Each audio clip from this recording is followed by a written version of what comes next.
खिसियाई जाई। बोला का कहता रू? जीवतिया तुम खिसियाई खतिए जा बैठल बनी का कहता रे? आये मम्मी हम जीवतिया भूखल बानी, दीदी भूखल बानी, मछली दीदी भूखल बानी, सब के जीवतिया भूखल बानी जा। त नहाए जात रहने जा गंगा में, त बड़की दीदी कहत रहने जाए के लिया जाई हम दीदी के। आये छोटकी जेला छोट बाड़े नु ओला छोट खान रहो, कम दही में के मुसर बन।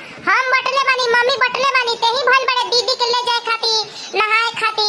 ओहो बाजिन के उ ना जाई है ना ये मम्मी रवा बड़की दीदी के नु नहाए खाती मत जाए दी। ओई जामनी के तीनों जना अगर नहाए खाती जान जानू त गांव भर के लोग कही कि हे दो गो पतोहिया के लइका बड़सा है, बझिनिया के लइका नहीं खसा, त दुनिया भर के मेहरारू थू थू मार जानी के करियसा, इनकरा से घृणा करियसा। हे छोटकी के बात के रवा मत सुनी। 2 साल आइले भइले, 1 साल में अगर लइका हो गल त 1 साल जीवतिया भूखतिया, त एकर जुबान ढेर चलता। हमरा कई साल हो गइले जाए आइले। आ बड़की दीदी के केतना गांव भर के मेहरारू सब ओरहन देली कि उनकरा लइका नहीं थे। सब के सब मेहरारू कहियसा कि इनकर साया हमनी के ऊपर पड़ता है, इनकरा से घृणा करियसा। मत जाए दी मम्मी रवा मत जाए दी।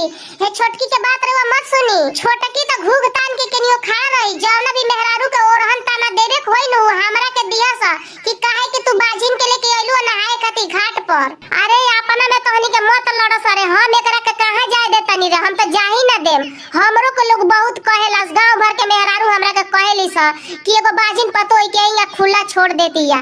हमहु ना जाए दे। मी का करे जाई? भले भूखल बिया त का घर में पूजा पाठ कर ले, लेकिन एकरा गंगा नहाइला से कोनो फायदा नहीं के। ना जाई गंगा नहाए। अरे मम्मी हमरा के गंगा नहाए जाए दे। सब के गंगा नहाए जाए, हमहु त जीवतिया भूखल बानी। भले भगवान हमरा के एगो संतान नहीं खन देले त का, लेकिन जीवतिया बाबा हमरा के जरूर संतान दिया ने। मम्मी हमरा के जाए दे नहाए खाती। हम लुका के जाए में मम्मी हमरा के केहू ना देखी, हमरा के जाए दे मम्मी जाए दे। भूखल बानी सासू जितिया परबिया, जाए दी सासू जी। भूखल बानी सासू जितिया परबिया, जाए दी सासू जी। हमके गंगाया सा ननवा, जाए दी सासू जी। हमके गंगाया सा ननवा, जाए दी सासू जी। आये बड़की मान जो मत जो गंगा नहाए। अरे हम तोर सास होय रे, हम तोरा के माफ कर देन। दुनिया के लोग ना माफ करी। दुनिया भर के घाट पे आइया सब नहाए खाती धोवाए खाती पीवे आइया सब बरती आइया। दुनिया भर के तोरा के ठनस ताना दिया स, तोरा से बर्दाश्त होई रे।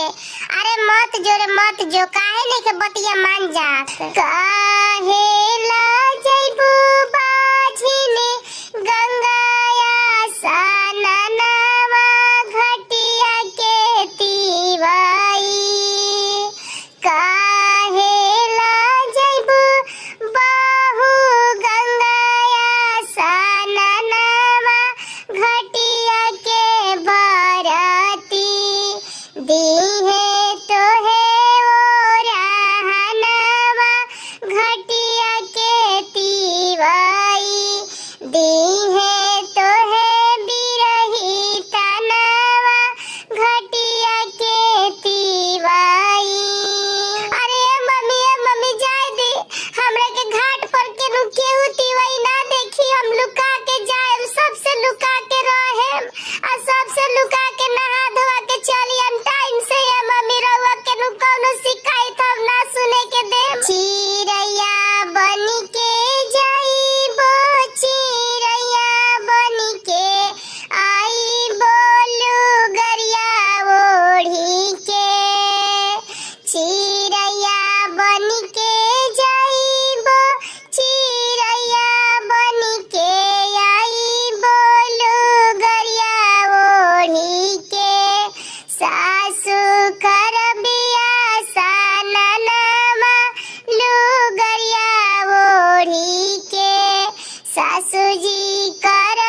बाजिन गरल से पतोई नहाए खाती त हमरा से बेजाइया केहू ना समझ ले ओई बेरा तोरा के घर से हम निकाल देम भले जीवतिया भूखल बड़े त का ह आ इतना जिद क के जात रे नु नहाए खाती त हम जा देतानी लेकिन समझ ले 9-10 महीना के बाद हमरा लइका चाही तोरा गोदी में ठीक बानू सुन ले कान खोल के जाई बूता जा बाजिन गंगाया सा नानावा से मांगिली हना जाई बूता जा बाजिन गंगाया सा नानावा से मांगिली हना बाजिन गोदी में लाला नावा से मांगिली हना तिवाई गोदी में होरी लावा से मांगिली हना